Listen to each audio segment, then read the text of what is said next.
Welcome to Food and Loathing, where the Las Vegas restaurant industry comes to shoot the shit.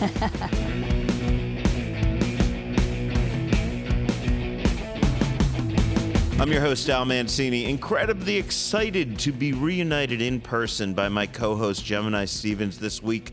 Welcome home, Gemini. It's been forever. How are you? I'm very well, thank you. Yeah, I calculated it yesterday, I think. I was gone for 54 days. God damn. That's wow. I left Vegas on April 2nd and I got back yesterday. And you pretty much saw all of Europe while you were there, not right? nearly. But I saw a lot of the UK, did a road trip. We'll talk more about this stuff in a little bit later and next week. But yeah, it was just amazing. Took our time. Well, I'm jealous, but I am getting ready to go to Italy in a couple weeks myself. Hopefully, to whatever degree you can hold down the fort here for me for a little while. Absolutely. But how about next week we get together? I probably won't even do any restaurant reports next week. If any of you people invited me in this next week, you're going to have to wait like a while. How about next week for the section where we talk about We've Been Dining? We just talk a little bit about what you found in Europe. Not so much to recommend restaurants, right? But to give people an idea of what you're seeing over there, Absolutely. right? Was the food from these various restaurants exactly what we thought it would be, you know? Hey, I do have to ask, did you find any Riesstaffel while you were in Amsterdam? I don't know what that is. I sent it to you. I know, but I don't remember. Like the names are different because I Okay. admit I had to use Translate on a lot of menus. Okay, we'll get into that. But no, I mean, that's it. But yes, I did find whatever that was. Yes. Okay, that makes more sense now. Yeah, no, it's always curious because you don't know. Like I want to hear about the French fries in Belgium, right? Yes. And we can get all Sam Jackson and talk about the free sauce and all that. And I'll tell you, when I quote Sam Jackson, I know it's not the Bible. I love it. So yeah, let's do that all next week. Oh, Is that I can't cool? wait. Yeah, absolutely. Okay, great. So we have a bunch of interviews this week, and that's why I kind of want to make sure we're get all this spread out. As I promised last week, we have an interview with professional skateboarder Neen Williams. So that was recorded at the newest location of his NADC Burger brand in downtown Las Vegas. Of course, he's teamed with Philip Franklin Lee on that, who's a Michelin star chef. So really cool. We teased that last week, but we have that whole interview this week. We also have an extended interview with Chef Jae Doan at Doanburi Sushi. You'll hear both of those in the center of the show. I also have interviews with Roberto Guzman, who's the promoter of the Latin Nights and Latin Brunches at Viva by Ray Garcia in Resorts World. I speak to Sunset Station Vice President Roberto Guzman at the grand reopening of that resort's Gaudi Bar. Not Gaudi Bar, by the way. Gaudi Bar. Nocturno GM Fhaye Kerekenich speaks to me about the first anniversary taking place there tonight as this episode drops May 29th. And Chef Marc Marrone, I bumped into him at his new butcher shop, Diamond Spur. We're going to have a little bit of a conversation with him, although I hope we'll have more of that next week as well. Of course, a happy hour report, some news, some restaurant reports. But first, where are you, kind listener? Where are you eating over the next week? Some of you plan ahead, some of you don't. I get it. But for those of you that do want to plan ahead, it's fucking Friday, and I hope you got something cool going on the weekend. Don't worry if you don't, because here's the deal. Special culinary events, pop-ups, one-offs, residencies, wine dinners, all that shit, the cool fun stuff, the stuff none of your friends are going to get to go to because they don't listen to this fucking podcast. All of that shit is over at foodandloathing.vegas. It's in our event calendar. Gemini, just run down a few of the things and also remind people if they want to do these things coming up in the next few days. So again, today, Friday, as this episode drops, you have a lot of great options. Azura Wine Bar on Water Street is hosting a tasting at 4:30. Tyler Vorse is hosting a sold-out dinner at a Pahrump farm as he winds down his Durango Social Club residency. So you should have been listening a week ago. Exactly. I'm going to tell you that something got sold out, but it's still something cool because then if they know about it, they know to keep looking for it. Yeah. And as we mentioned, the Nocturno Lounge is celebrating its anniversary.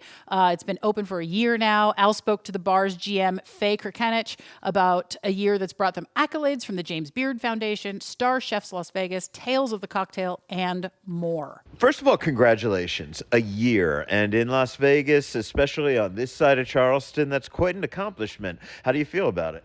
It's great. 2 years ago is when DJ approached me to open this concept. Not even a concept, just that idea of opening a bar down here. And, 2 years later, it being a whole year of being open and operational it's crazy. So. I think that this area has changed a lot, due in part to you. I look also at Doberman Drawing Room. I look at Craft Creamery. I look at a few places, but you're right in the center of it, of a kind of craft cocktail hub, sort of off of Arts Square. Was that anything you could ever have imagined happening? No, I mean, like I said, when we had this idea, there wasn't much 2 years ago, really. But within the last year or two, so many has popped up. Like you said, Doberman, Craft Creamery, Prowl, and just the whole neighborly cohesion of everybody just like coming around and supporting each other. It's just such a great vibe. And the art district in general is just up and coming and underrated at this point. How would you describe the state of the Las Vegas cocktail scene? I've been in this town for a long time, right? And I can think as far back as Tony going to Bellagio originally, right? So where are we now? I think we're on the come up in terms of, when people think of Vegas originally, they think of tourism. So they think a lot of turn and burn, your simple margaritas, shots and everything. But now that we're kind of pivoting to the craft of actual cocktails, where there's a lot more appreciation, it kind of had that vibe to where we're kind of growing in the sense of like how the New York cocktail scene is, the San Diego bar scene, the Mexico City bar scene. And it's just amazing to see that shift come about because there's so many cocktails, so many great programs around here that you could find a little bit of everything that fits your vibe. You mentioned DJ, and having a James Beard nominated chef involved in the project takes it beyond just cocktails, even though it's known primarily for cocktails. How's it been pairing food with cocktails and working with DJ? So me and DJ go way back. We've been worked with each other, I'd say 7-8 years ago. And, Milpa is just such a great spot. The food's amazing. I love the video over there. But having him as a James Beard, and now James Beard semifinalist for here for Nocturno with new cocktail bar, it's just such a pleasure to work with him just because it's hard to find just good people, and DJ is good people, and he does right with everybody. So the whole idea of having him behind the food program and putting his passion behind it is unbelievable. You can't ask more for that. Food, cocktails, it's just a match made in heaven. Okay, so it's party time now. So let's talk about what it's going to be like on the actual anniversary party. Yeah, so we're opening up service the same time at 5 p.m., but really at 5 p.m. is kind of where we're going to be doing kind of a toast and appreciation for everybody who helped this come about. So DJ, Lou, myself will be giving a little toast, as well as the mural unveiling right outside the parking lot. There's a mural right now, but we're actually getting it redone to ours. And then after that, service is kind of going to be a little bit lax than normal. It's not going to be your normal sit-down service. It's going to be more of a first-come, first-serve. No bar seating. All the bar seats are going to be taken out. Limited cocktails, featuring our sponsors for the evening with Brown Foreman, Campari, Alt Imports, Producer Mezcal, and kind of just more of having a more of a vibe instead of enjoying everybody's time with us, showing appreciation with everybody coming in. We have, a Negroni fountain. We have a chocolate fountain with Diplomatica doing some pairings. We have Milpa coming out doing tacos with us. So it's just more of meant to get everybody around and just celebrate kind of thing, First come, first served, or can I make a reservation? First come, first served. Right now, that's how it is, just because we don't know what to expect. We're hoping we stay busy. We're just opening the doors, and if you want to come celebrate with us for our 1 year, you're more than welcome to. Continuing with our picks of great culinary events, Jose Andres will host Spain My Way at the Venetian Theater on Sunday the 31st. I think I got a ticket to that. I wasn't planning to. I requested an interview, and I think they, in order to tell me we're sorry we couldn't do the interview, but here's a ticket to the God, show. I hope you go. Yeah. Chef Giovanni Moro, we love Gio, will personally host an intimate chef's table dinner at Manzu Italian Oven on Monday, June 1st. Yeah. That's some great shit, and it's not the stuff... maybe other podcasts are telling you about, and that's great. But I'll tell you, if you look at some other event calendars around town, And a lot of them, part of me says I get it because people do searches and whatever, but it's the same thing over and over again. Ours isn't like that. Yeah, I kind of wonder if some places, and by the way, I don't blame anybody for doing that, but if some places are only doing it based on who pays them to advertise, I don't know. I mean, we're not. I just don't know. That's not what we do. No, we don't. If I can figure out a way to make money off these things, by the way, people, I'm going to warn y'all right now. At some point, when I start selling, 50 tickets an event for all of you, those of you who aren't already like Neon Feast customers or something, I'm going to start taking a piece off that. But for now, it is all free out of the goodness of our hearts because that's we share. That's what we people. do. Yes. Okay, so is it time to... Oh, you know what? Also on that calendar, make sure to check it out. I just added about 20 events that are part of the MGM Resorts Drink Festival in September. That looks so good. And we're going to have a little more about that in the news, but I've just... That's some bullshit work updating that calendar when you got a lot of festival, man. But again, we love you guys. That's why we do it. Yes. Okay, so where we've been dining, we're going to talk about Europe next week for you. Yeah. And then I'll talk about where I ate this week for me. All about VGK this week for me. Because Game 2 was in Denver, I had to find a cool place in Vegas to watch it with the crowd. Uncommons was having a huge street party. So over in front of like General Admission and Al Antico Vinayo, big truck in the street with a big screen TV and everybody line. And then in the quad, they had another big screen TV. Oh, wow. And then, over at Amari, they just had a nice bar with little screen TVs and air conditioning. So... I'll tell you, I love you guys at Uncommons, but I'm going to go with the air conditioning. And Nicole Bressone, for those of you who aren't paying attention, she's the new exec chef and running all the kitchen operations over at Amari. So she scored me a seat. Nice. And we had some good food. She's been renovating the happy hour menu and all the menus over there. So we were sampling the happy hour menu. The shrimp scampi, definitely new, a new version of them, very good. The bruschetta that we had, very good but new. The wings. They were just some really classic nice buffalo wings. But they got me thinking about this, right? So I ordered the wings, and they're like, "Do you want ranch with that?" I said, "No, I'd like some blue cheese, man. And I'm old. In the old days, buffalo wings. That's how they did them in Buffalo. Yeah. Blue cheese." And he's like, "No, I've been to Anchor Bar." Yeah, right. So they only had ranch, and that's fine. But I want to talk real briefly. I had no idea the degree to which ranch dressing is being abused in this country. Until very recently. Honestly, when people would tell me my pizza place, we have no ranch and blah, blah, blah, I'm like, okay, that's cool. I assumed. Now, I write about food for a fucking living, so how disgusting must a widespread habit be that I've never even heard of it because I don't associate it with people who do it.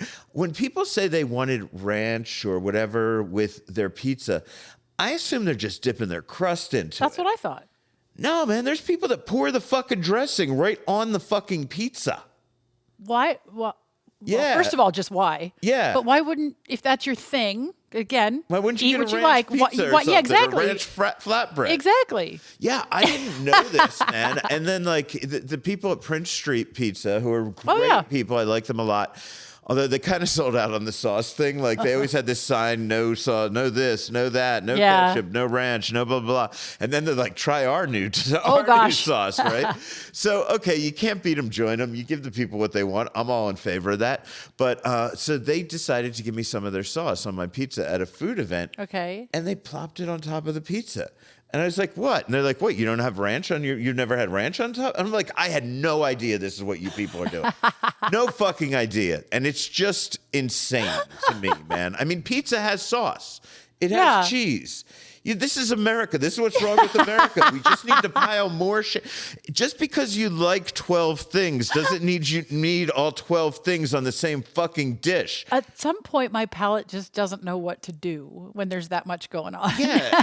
And God. Anyway, so I'm just slightly more disgusted with the human race this week than I was. And in this day and age, it's hard to get more disgusted with the human race. Anyway, that was a little bit of a rant. What the hell was I talking about? Where did you eat after Amari? Oh, yeah, Amari was great. And they do have ranch dressing, but it wasn't for the pizza. They offered it to me for the chicken. And that I have no problem with. I don't like. It's not problem. for me, but yeah. I went to Diane Mina's Bloody Mary brunch. Yes. Which is great. We love Diane, Of Michael course. Mina's wife. She's so cool. She always has fun parties. She's out there dancing. We got there late, so I missed all the singing. Yeah. I missed Sweet Caroline. Oh, I missed how all the fun. stuff she normally does. But she was singing, tried to drag me out there on the dance floor. That ain't happening, man. Even when I was young and could move, that was not happening. It's not happening now. But I had a lot of fun. And, we all know that Bardot Brasserie has one of the best brunches in Las Vegas. Yeah. In fact, even though Diane had her own menu, I had to get that French toast, Oh, that brioche French. It's like the first thing you see when you're leaving the airport is that fucking French toast on a sign, right? And I want it every time I drive by. So we did that, but off of Diane's menu, we had her scones and her Long Island egg sandwich, and they were both great. The event was a blast. Diane has her own Bloody Mary mix. Go check them out. Which is fantastic. Yeah, I don't drink Bloody Marys, so I can't tell you, but... I even had one really quick. I'm going to throw this out there. I had a Bloody Mary at Harry's in Paris, where they claim to be the originator of the Bloody Mary. And it was fantastic. So, okay. Yes. Where else? Diamond Spur Provisions and Meat. Yeah. So this is Marc Marrone. Mm-hmm.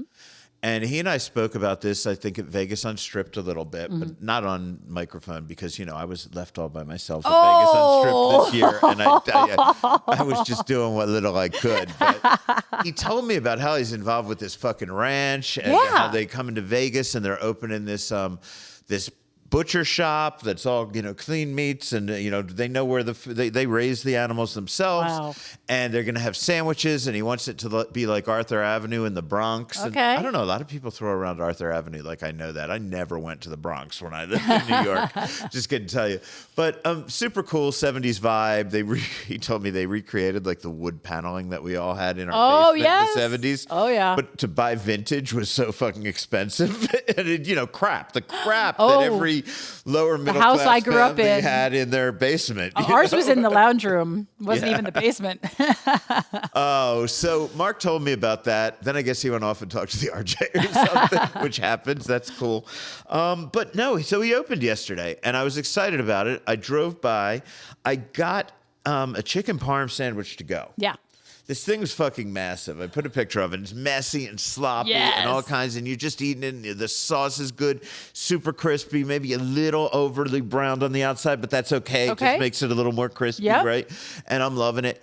And then I realized I believe he is seasoning the chicken itself with a little bit of buffalo hot sauce or something similar. Okay. But like under the breading. So you get the flavors from the breading first. Yeah. And then it breaks through and you get little touches of this hot sauce. Also, the fries are really seasoned and I can't figure out what the fuck they are. So first of all, I'd like to maybe go down there next week and record if we could do it. Oh my God, that'd be amazing. If we can make that happen, that's happening. And for now, I did chat really quickly with Marc Marrone about what he's doing.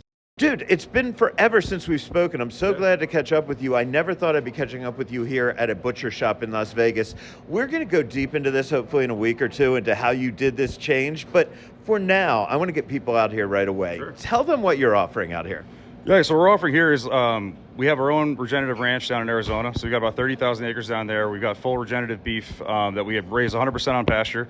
And really the idea with that was to create a really great product, really great beef, and also we actually have naturally grazed on this desert oat as well too. So there's no GMOs, no hormones, antibiotics, there's no feedlots, which are very anti-feedlots, but they naturally graze on grass their whole time, picking up all those beautiful nutrients, and then we control the process from start to finish. So the idea being we control the beef, we raise it all the way to processing, and then we have this opportunity where either sell to distributors, we could sell to other people, and we came up with the idea with seeing the beef market so out of control and mainly having a family of my own and going to the grocery store and not be able to afford anything, right? Everything's expensive. We decided to kind of take that model and take advantage of the fact that we could self-distribute and open up a butcher shop. And instead of that, savings, instead of that cost that would go to paying a distributor, we self-distribute here at the shop, pass the savings along to everybody else. So you've got great beef, We got a great pork and chicken option as well. It's all pasture raised and no antibiotics, no hormones, no soy, as well as really great pasture raised eggs. And the market itself is starting to grow a bit. So we're doing some prepared foods. We've got our garlic bread. We'll be doing some meatballs, really great honey and all the dry goods here as well. And then we got a full hot kitchen. I was going to say, all of this, that's all great for people that cook at home. And I see you're even dry aging your beef here, and we're going to get deep into that in a week or two. But talk about for people like me who don't cook at home, I can still come in and get some good food, right? Yeah, so that's the idea, right? Obviously, I have a chef at heart, so I couldn't really get away from having a kitchen in here. So what I want to do is kind of have the hits of things that I love to eat, my family likes to eat, but also at a price point that's reasonable, right? So we went right out of the gate with, we do a great steak frites here. It's a New York strip aged steak frites with pow sauce, beef tallow fries, $17.99. We do a quarter-pound cheeseburger for $6.99. We've got our chicken parm, pasture-raised chicken parm hero on sesame semolina bread that John Arena is kind enough to bake for me. We got that out there for $12.99, and then we're doing these really great 3-pound rotisserie chickens that'll be hot and ready for anybody that wants it. We'll do a half chicken frites, kind of French style with a little bit of jus on it. And then other stuff like that. Beef tallow fries are a big one here. Start doing chips, and we'll kind of grow it from there. Okay, sounds great, Chef. I'm going to get one of those sandwiches and go home, and I will be back, and we're going to get really in-depth to how you became a fucking rancher soon. Sounds good to me, man. I can't wait for it. I also had a media dinner at Doanburi this week. Once again, man, I was blown away by the place.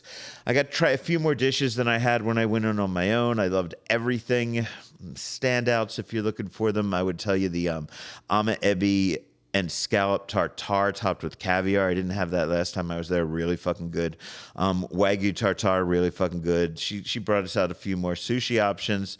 All those were great. Once again, though, man, the mushroom medley. Yeah. Fucking mushroom medley with a Jadori egg and seasoned in like homemade soy and just absolutely insane. I love that. So, yeah, and we have an interview with Chef Jae Doan coming up in the center of the show, which is, wow, that's almost here. We're almost at the center of the show. We also have in that center portion, Neen Williams. And then, of course, after that, Happy Hour Report and the news. This is Food and Loathing.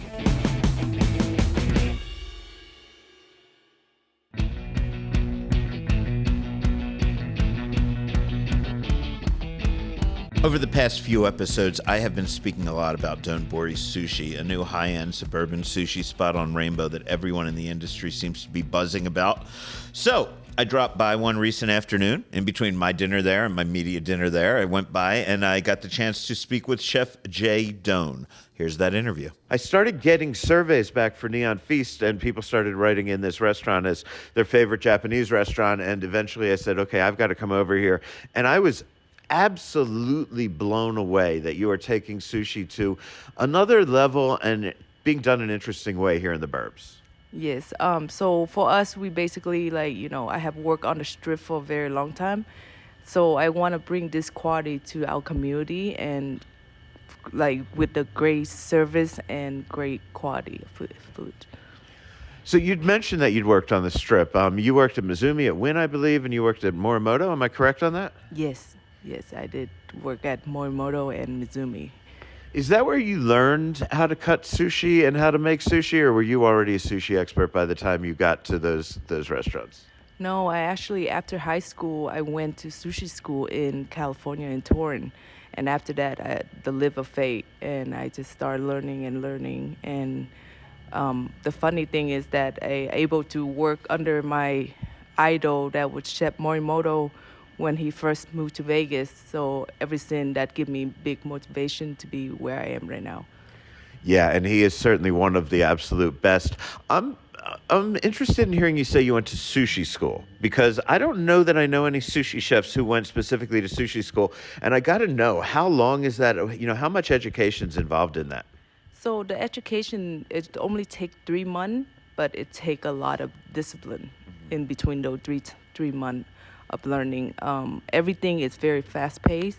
You basically have to learn on your own, and listen to the sensei, which is the teacher in Japanese. So you basically just got to keep moving in that 3 months. There's no stopping. So. Were you already a chef by the time you went to sushi school, or is that where you decided to start? No, which is funny. It's my dad family was all my grandma, grandpa.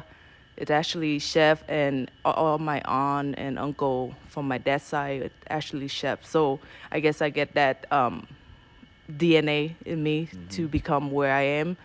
And yeah, I just loving it so much. Yeah. What was your goal when you decided to come out to the suburbs? Because I'm going to talk a bit about how I see this restaurant fitting into the burbs, but what target were you trying to hit with your fine dining training coming out to, this neighborhood? It's a hospital around here, so, some doctors, some people with money, but it's certainly not like we're in the most expensive neighborhood in Vegas. Right. I mean, for me, I guess because I live so close to this area too, and I love how it grows so much. And for me, I just love the area that I have grown up, and I see how much it's been growing. And for us to have this quality and this great service that we are looking for, I want to bring it to this area, like Clark County. I feel as though in Las Vegas, of course, we have a lot of casual sushi restaurants, and I'm fine with casual sushi. I grew up eating that in New York City, all-you-can-eat sushi. That's fine. And then in the burbs, we have kaiseki restaurants where you're spending $500, $600, $700 for dinner, and that's the only way that you can do it. What I love about this place is I feel that you're bringing the quality of those kaiseki restaurants, but to an a la carte format where, I could decide how much I want to eat. Yes, that was actually our whole goal. That our main goal is to be comfortable, come to eat whenever you want to, lunch, dinner, one set of menu. There nothing changed. The quality and everything is going to be the same. And speaking of that quality, I see small touches on this menu. I see things like order your sashimi box, and there's already chutoro in there that's being included, right? Which is usually what I order as an add-on. And I see this gorgeous uni toast. I see it on the menu, but I'm worried about what time of year it is. And I'm like, where do you get your sea urchin? And I was worried they were going to say Santa Barbara, and I don't eat Santa Barbara this time of year. But no, you get it from Hokkaido. So you are sourcing the absolute best ingredients, right? Yes, I definitely. We are bringing the best of the best, all the ingredients over from Japan, and especially Hokkaido uni. I'm very picky with that because around this time the quality can be bitter and not, but we are using like the best of the best to give it to our customer. Yeah. Where would you put the price point for a meal here? And then I'll talk about how much I spent for a meal here. I would say between, for guests per person, I would say between like 50 to 70 minimum. Yeah. To come in. I think that's fair. I think my wife and I, from the food menu, we spent about $160, $170 for the two of us, and we left exactly full. Like, we didn't come in starving, but we came in expecting a meal, and we didn't finish every last bite. So, I think that's a fair price range. Yeah, I believe so. Like, we still in the neighborhood, and we still kind of like higher than most restaurant. But when you come here, we will definitely give you like the quality that you are looking for. Okay, so you do some really decadent dishes. On the high end, I talked about that sea urchin, that there's bites of sea urchin that were just beautiful, and we talked about some of the high ends of fish. I know you have a Wagyu roll. Maybe we'll talk about that in a second. But I need to talk about the mushroom dish that I had here, because that was one of the richest, most beautiful, deep, insane dishes, and it was a vegetable dish, although I think there was an egg in there. Oh, yes, it's definitely. So the egg that we are using here is called Chidori egg. It's the free-range Japanese breed that is just so rich and so flavorful. So we use that and we cure into our house soy. And before that, like with the mushroom, we saute with the French butter and garlic. Yeah, so you get that flavor. You've got a lot of chef friends here. I came in, I saw Richard Camarata sitting right there, but I send out surveys. All my chef friends are liking this. You're pretty well supported by the local culinary community, aren't you? Yes. So once we open, I'm very shocked and surprised how much like the community and all the chef community have come and support us, especially all the owner as well too. They all been coming and supporting us since day one. I'm trying to think. Do you have a happy hour here? Because, we do have a friend of mine who does a happy hour report, and he always wants to know where happy hours are. Yeah, that one we are definitely not gonna be on our list for. Yeah. Fair enough. I like that. You want to keep it the way it is. You do have a full bar. We should tell people that, right? Yes, we have full liquor license here, and we all our cocktail are house craft, and we use Japanese sugar to make our simple syrup. Everything is house made. Wow. And then other things like the wasabi you use here. What, like for example, what type of wasabi do you use? Just one variety, or do you use different levels of either powdered or grated, etc.? We only use the greatest fresh wasabi, and there also another one that a lot of customer would request is the pickle wasabi, which is the root that we pickle into like salt to like get that saltiness to it. Yeah. Cool. I think that's about it. What other things should people be aware of here? I mean, to me, I think the story of this restaurant is pretty simple. It's a beautiful restaurant. It has high-end service. My server was absolutely phenomenal. Could have been working at any place on the Strip, fine dining restaurant, and fantastic ingredients. It's just in the neighborhood. I mean, this to me is just a perfect neighborhood restaurant. But what else do people need to know about it?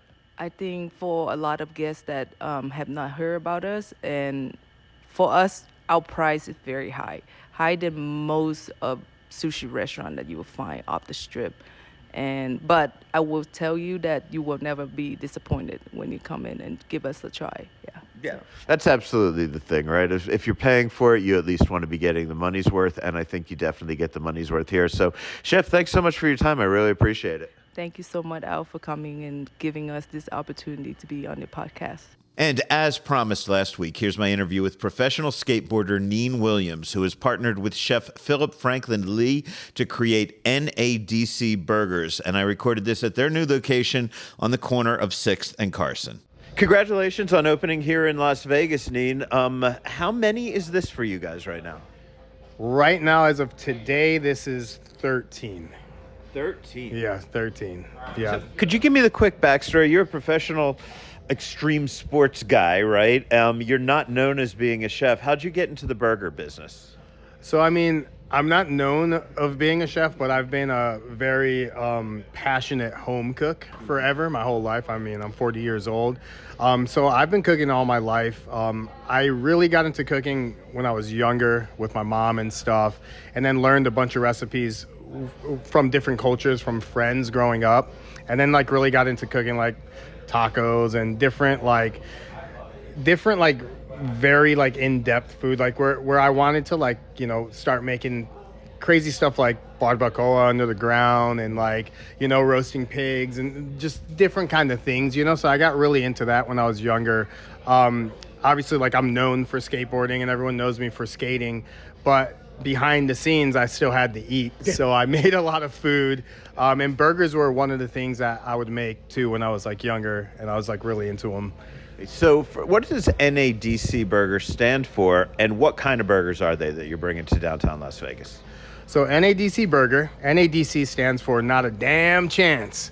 Not a Damn Chance is like something that I pretty much started saying years ago on my social media. I was putting on weight at the time, doing a bulk, and I would just put a bunch of plates of food in front of me, and I would like, one scene, it would be all the plates of food, then the next scene, they'd all be empty, and I would scream, "Not a damn chance," and throw my napkin or slap a plate off the table. This caught like all my followers were like really stoked on this, and it would make them laugh, so they would start to post their versions of Not a Damn Chances and like tagging me. So I basically somewhat coined this phrase, and it was like special to me, and I said it forever, and I was known as the Not a Damn Chance dude. And then when me and Philip started doing the pop-ups for our burger, we had no name for it, and we were like, okay, we're gonna do this big pop-up. There's gonna be a lot of like skaters and pro skaters and stuff there, and people are gonna want to tag us. Like, let's make an Instagram so they could tag us. What should we call our burger, and we started throwing around names, and then Philip was like, hey, how about we just name it NADC Burger? You already kind of coined the phrase. People know you for the phrase, and we use your spices on the burger, which I have a company called NADC Spice Rubs, Not a Damn Chance Spice Rubs. So we're like, all right, let's do it. And then that's how it was born. So what kind of burgers are these? I mean, I'm guessing you might say smash burger because everybody's the last 5 years has told me they're a smash burger. Yeah, so we are not a smash burger. Oh. Yeah. So we press our burgers so we could get that nice crust on our burger, but we do not overly smash and dry out the meat. Since we're using such a high quality 100% Wagyu beef, we want to keep the integrity of the Wagyu beef there, keep it juicy, keep it moist, keep it flavorful. So we basically press the burger to about the width of your finger. And then we put some onions on there. The onions basically steam into the burger, and that's kind of how we finish the other side. So you get the onion flavor and then also some more juiciness from those steamed onions. We put 100% real American cheese on top, which I'm super stoked to have. And then basically the build of the burger is sauce in every bite, a pickle in every bite, which the acidity kind of helps balance out all the fattiness from the Wagyu and the sauce. And then we put 4 tamed pickled jalapenos on top, they're tamed jalapenos, so they're not spicy. They just give you that crunch and that taste of jalapeno that just kind of balances out the flavor. First of all, you never hear people say this is not a smash burger, so I think it should be NADSB, right? I think that would be not a damn smash burger would be a great fucking tagline. Yeah. How do you feel about this neighborhood, and what drew you to the Fremont East area in Las Vegas? It just kind of happened organically. We did the pop-ups around town, and we got a really cool response from the pop-ups. And a lot of people were hitting us up and saying, like, hey, like, when are you going to open up your own permanent spot? And then literally someone hit us up and was like, hey, I have this spot by the Fremont. Like, do you guys want to come check it out? And, like, we came and checked it out, and it was, like, perfect for what we wanted to do. So it just kind of happened, and we're like, all right, let's do this, Right. Well, cool. It's great to have you in the neighborhood. I know you've got this upstairs lounge that isn't quite open yet, so when that reopens, I'm going to come back. I want to talk to you all about that. For now, I just want to say congratulations. I want to get to eating this burger you made me. Please, thank you. I hope you enjoy, and if you need anything, let me know. Need a restaurant recommendation? Then you need Neon Feast, the most convenient, most comprehensive, and most trustworthy collection of Las Vegas restaurant recommendations on the internet. Veteran food journalist Al Mancini, whom you might remember from, listening to this podcast, asked the city's top chefs, restaurateurs, critics, journalists, and influencers for their favorite spots in more than 100 categories. Why take the advice of an anonymous online wannabe or a paid influencer? Neon Feast will tell you where people in the industry send their family and friends for a great date night, to watch a big game, or get a taste of Old Vegas. Looking for a great steakhouse? You want a great burger? Maybe a little caviar? Need a place in Summerlin South, the Arts District, or Seven Hills? Las Vegas brings the neon. Local foodies provide the feast at neonfeast.com or the Neon Feast mobile app. It's that time of the week. It is happy hour because we are happy and you are our friends. I love that. And happy hour could be more than an hour. Yes. Think 3 hours. Go for it, man. That man is Andrew Morgan. You know him from happyhourvegas.com. He's on this podcast every week telling us about great happy hours that he's discovered. Of course, you go to his website, you get 500 plus of them. There's all kinds of categories. You can decide what neighborhood. But we like to talk to him in person because he's a friendly motherfucker. So we have him on every week, and he tells us about 1 or 2 happy hours. So what you got for us this week, Andrew? Yeah, that's how I roll, man. So I was in Henderson, and I went to Gaetano's. It's been a minute since I've been there.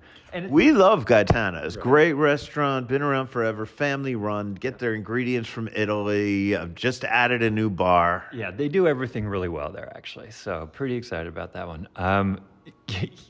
One of my favorite things is that they've got this fried lasagna. Have you ever had that?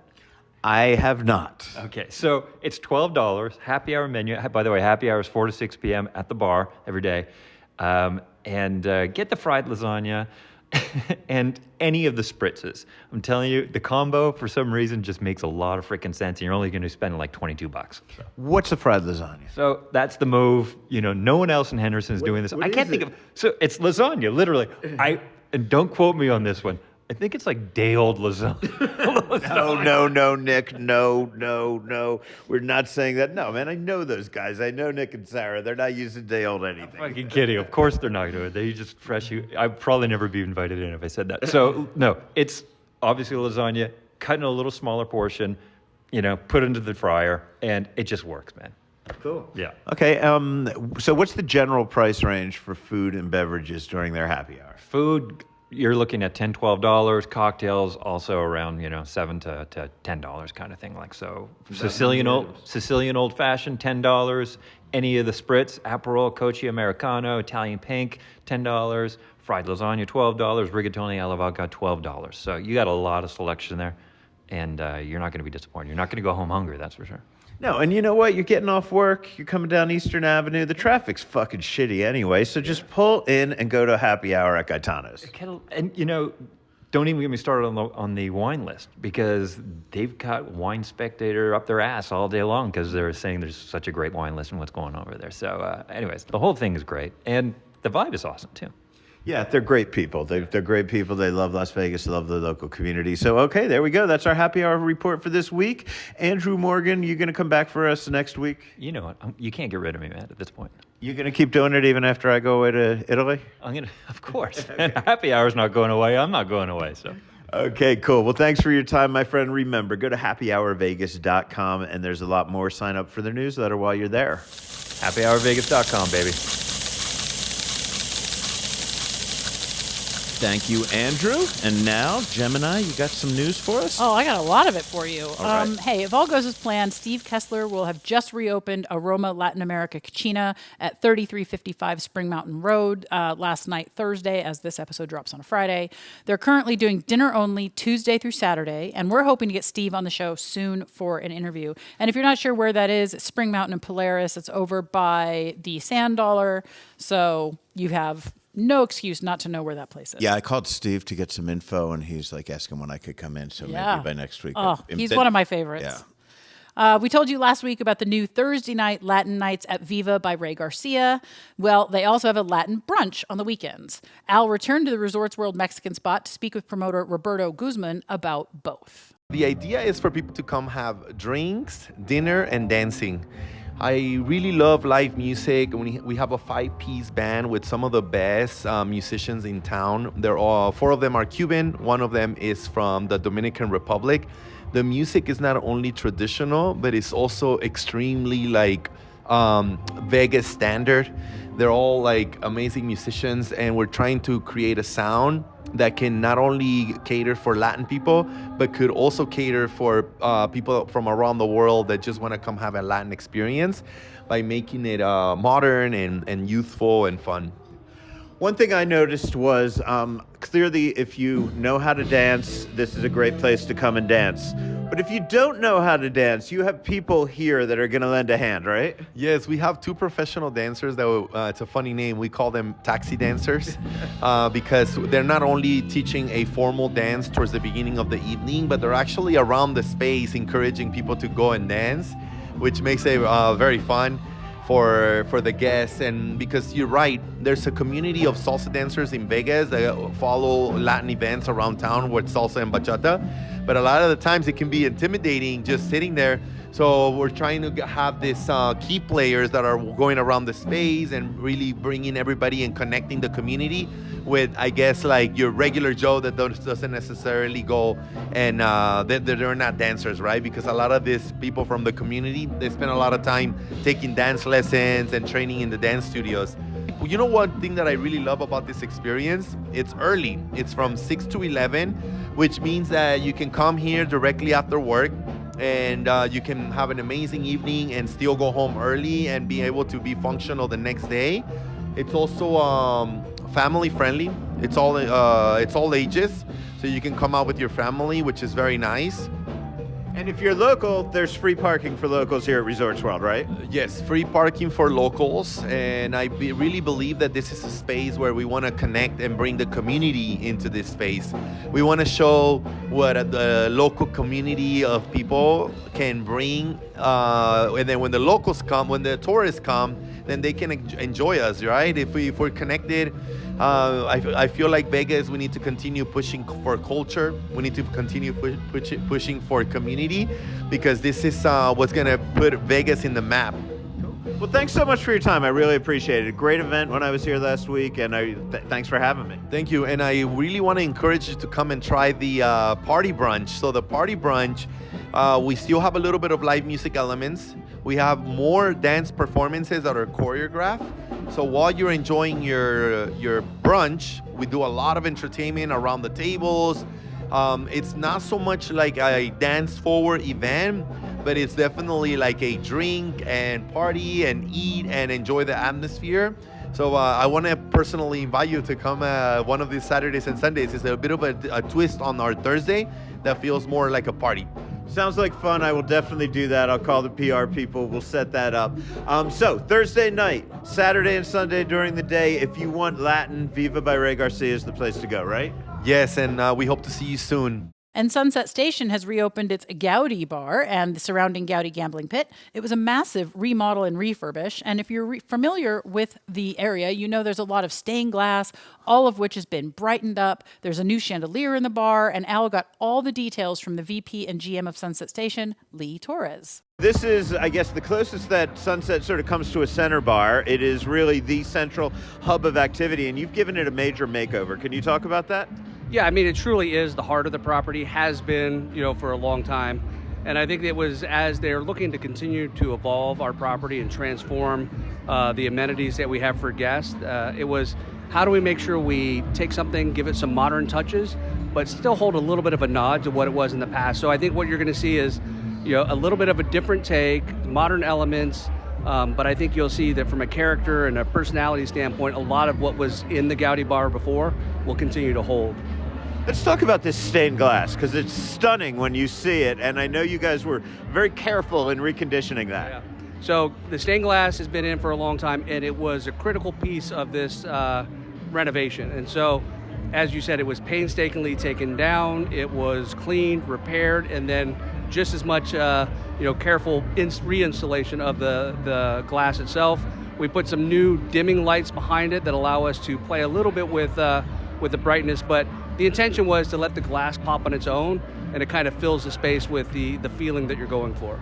Do you know how many pieces of stained glasses were in here that you had to renovate? No, I don't know the exact amount. I just know it's a lot, and when I saw it all out of the space, you would realize, oh, wow, this is a significant amount. So, but again, I think it's such a key piece to what this space has always been, and it would have been easy for us to say, we're going to renovate. We could take it all down if we want and rebuild something new. And it was, no, this is the heart of Sunset Station. Let's keep it there.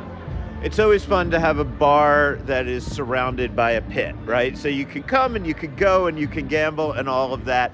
But what does this bar offer as an actual bar? Does it have a specific cocktail program? Do you specialize in anything in particular? World's greatest whiskey? I don't know. Yeah, it's got a signature cocktail program that was developed specifically for the Gaudi Bar. So a lot of Spanish-influenced cocktails are available, and then everything from your approachable up to if you want something high-end. But if you were able to go through the actual menu, you'll see the signature drink is La Surgata, and that's a take off of Antoni Gaudi, who was the architect that much of this was modeled after. And so you will see that there are these intricacies put into the drinks that will be different than any other bar you go to on this property and probably any property. Cool. So, I couldn't help noticing Stoney's is under construction when I came in here. You've rebooted this bar. There's something about Station has been in Las Vegas for so long, right? And nightlife people keep having new generations. People that want to go out and party keep having new generations. So I walked through a place that was super cool when I was young enough to party, and it suddenly doesn't look that cool anymore. But you guys are really working to, I guess, reach out to what the local community, the local neighborhood, the local young people of partying age are looking for. You're 100% right, and it's really about scaling the property, not saying we only want to reach one demographic or age group. It's how do we continue to offer things that there's something that everyone wants. And I think to your point, some of the properties in the past have just stayed who they were for maybe too long. And I think that's what they realize here at Sunset is there's an opportunity with how this area is growing, out in Cadence and out towards Lake Las Vegas. A lot of people looking for different entertainment experiences. So you want an experience, you can probably find it here. So you have Stoney's, you have Gaudi, we have our steak houses, the new casino bar. Obviously the STN Sports Bar is amazing. So Yard House. So you think about all the different types of experiences you can have here. And that's been the goal, is create an entertainment location that also anchors on really good high-end gaming, but then has the food and beverage offerings that anyone would like to have. Will there be any programming specifically for the Gaudi Bar, whether it be DJs, whether it be happy hours, anything like that? Yeah, we're going to have different activations throughout the week. Specifically, Thursdays through Sundays, we'll have DJs each night. There'll be an industry night on Wednesdays. There'll be a ladies' nights on Thursday. We'll have more details on that. And then we will have those DJs starting, based on the day of week, a certain time of day. We'll have different options for people. Also, we'll be doing Sangria Sundays.